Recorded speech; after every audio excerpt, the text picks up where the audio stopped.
Hey guys, and welcome to my April wrap-up video. So if you don't know, since January this year I have decided to do a video on all of the movies, TV shows and books I've watched/read in that month, and this is April's. It's been a very busy month for me in April actually.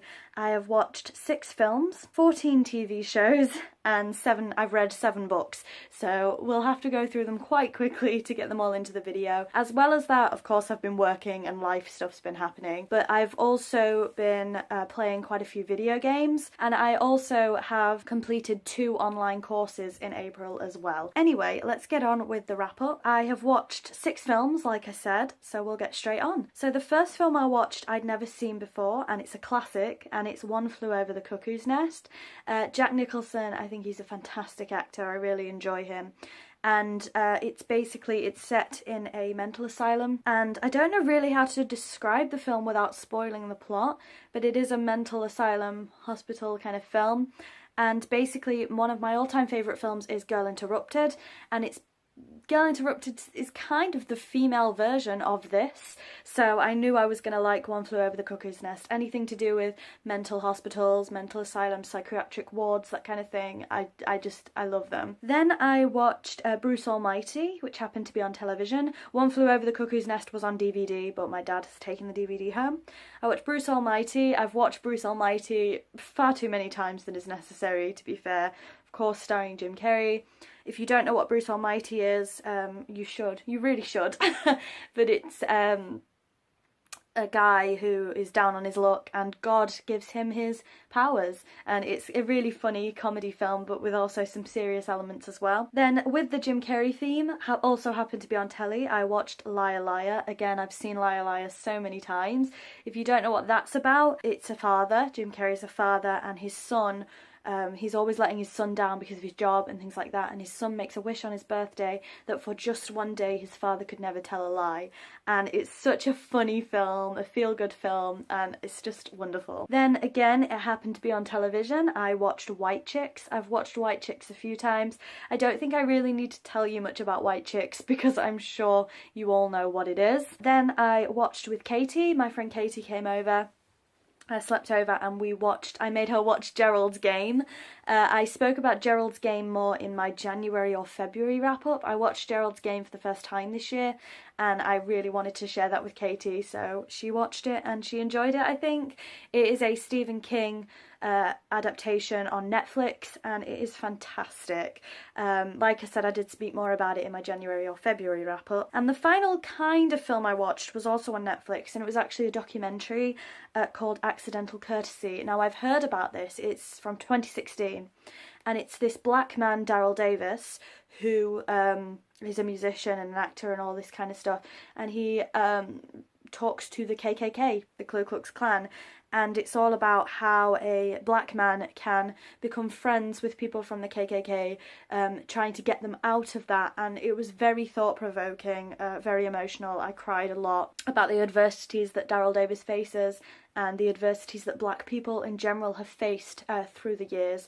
And I'm very fortunate that I've come from a very privileged background, you know, and it made me think that I don't know as much about black history as I think I should, so it's something that I'm going to look into looking at more myself, to educate myself a bit more, because obviously in England things like the KKK aren't as prevalent, but racism still happens today, so it's, you know, I would like to educate myself more on how to combat that and how to help that, because obviously it's a very, very serious issue. So it was a very thought-provoking documentary. It wasn't very long. I highly recommend you watch it. So on to the TV shows. Like I said, there's 14 of these, so I'll flick through as quick as I can. EastEnders is here. It's going to be an every month's wrap-up. I've said this every video. I am a regular watcher of EastEnders.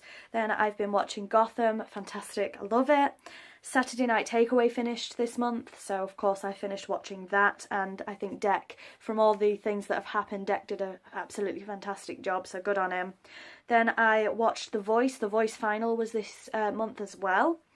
Then I watched the 2 Real Full Monty shows, the Real Full Monty Live with the men and the Real Full Monty with the women. Then I started watching A Series of Unfortunate Events came out on Netflix, series 2. I have binge watched the entire series, so I'm fully caught up on A Series of Unfortunate Events now.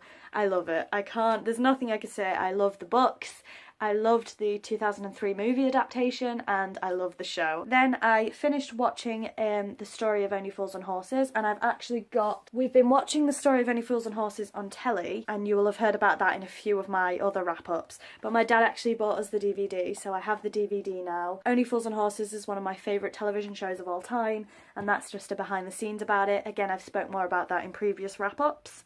Then I have been watching Britain's Got Talent and Britain's Got More Talent. Of course, they're still ongoing, enjoying them so far. Then we watched an episode, me and my mum, on Britain's Most Evil Killers, because the subject of serial killers and something that's always piqued my interest. I know when you say that, people look at you funny. I can't actually remember what that one was about very much. I think it was a guy that killed a cop. They suspect cannibalism was involved and things like that. Yeah, not great. Not good watching late at night like me and mum did, but a very interesting documentary. Then I have been watching a couple of episodes of Cake Boss. One of my guilty pleasures. I love Buddy and Cake Boss, and it's making cakes, what can you say? Then I watched Private Lives of the Monarchs, and I watched the Henry VIII episode. Huge Tudor fan, I had to have it somewhere. I will be continuing to watch Private Lives of the Monarchs. Then I finally continued my Doctor Who rewatch. This has been way longer than it should have been. I am on Martha and 10, the Family of Blood, and I've been doing this for months, so yeah, we're slowly getting there with Doctor Who. Then I watched another royal thing, Diana to Meghan Royal Wedding Secrets, which was on the TV, and it's literally about royal weddings. And that's it, that's all of the TV shows. So lastly, we will talk about books. Sorry if this one is very long or it seems very rushed, but there's been a few. Like I said, I've read 7 books. First of all, I read The Bell Jar by Sylvia Plath, finally. Now, I mentioned this in my March wrap-up. I had started it in March and I have finished it. It's a hard read. It's about a girl who ends up in a mental hospital breakdown, and Sylvia Plath actually killed herself very shortly after finishing this. Knowing that information and reading it, it is a hard read. Now, the only thing I had with it is people call it a classic, which it is. Then they say it's absolutely fantastic and groundbreaking. I didn't get that from it. There's plenty of other books I've had a connection with more. It is a good book, but I just didn't get what I thought I was going to get out of it. But I'll probably read it again. It was just a hard thing for me because I'm going through a rough patch myself, mental health wise, so it probably wasn't the best book to read. And then on to True Blood. So we have a few True Blood books that I got for Easter that I've read. So we have True Blood, Drinks and what's it called? Eats, Drinks and Bites from Bon Temps, and it is a cookery book all about true blood and things you can cook, but the way it's written is just fantastic. I love it, so I've wrote some recipes down that I will be trying from this book. Along with that theme, there's another True Blood book which is Drinks and Bites, again another cookery style book, both official. And I've wrote some recipes down to do from that one. So they're not really, reading, because they're very quick reads, it's recipes. Then another True Blood one, kind of, is Many Bloody Returns. And it's a selection of short vampire stories from different authors. So Charlaine Harris, her story is about Sookie meeting Dracula. Admittedly, I've only read the Charlaine Harris short story in this at the minute, so I do need to finish the rest of the book. Next up, I finally bought in Asda, Harry Potter The Wand Collection. I finally own it. Oh my gosh, it's been so long. And this, if you don't know, is literally a book all about wands and wand lore and all the different wands in Harry Potter. Then we have this one, which is Jack the Ripper, and it's a chilling insight into one of the world's most infamous killers, and it was a really good book actually. It's about the suspects and like the life of the victims and things like that. Lots of pictures, a nice book, a quick read. Not a nice book with the subject matter, of course, because it's a serial killer, but it was a quick read and I really enjoyed it. And the final book we have, and the final thing in this wrap-up, is The Secrets of High Magic Vintage Edition by Frances Melville. And I don't know what I can tell you about this book. As you can see, I'm not very far in at all. I only just started it pretty much yesterday, so I can't really talk to you about it. I will probably finish it in May, so obviously, so it will probably be in May's wrap-up where I can tell you a little bit more about it because I've only just started it. That's all of the books, TV shows and movies I've watched/read this month. I hope you enjoyed. Please let me know if you have watched or read any of these things I talked about, and I will see you next month with May's I was going to say autograph update, with May's wrap-up. Bye bye.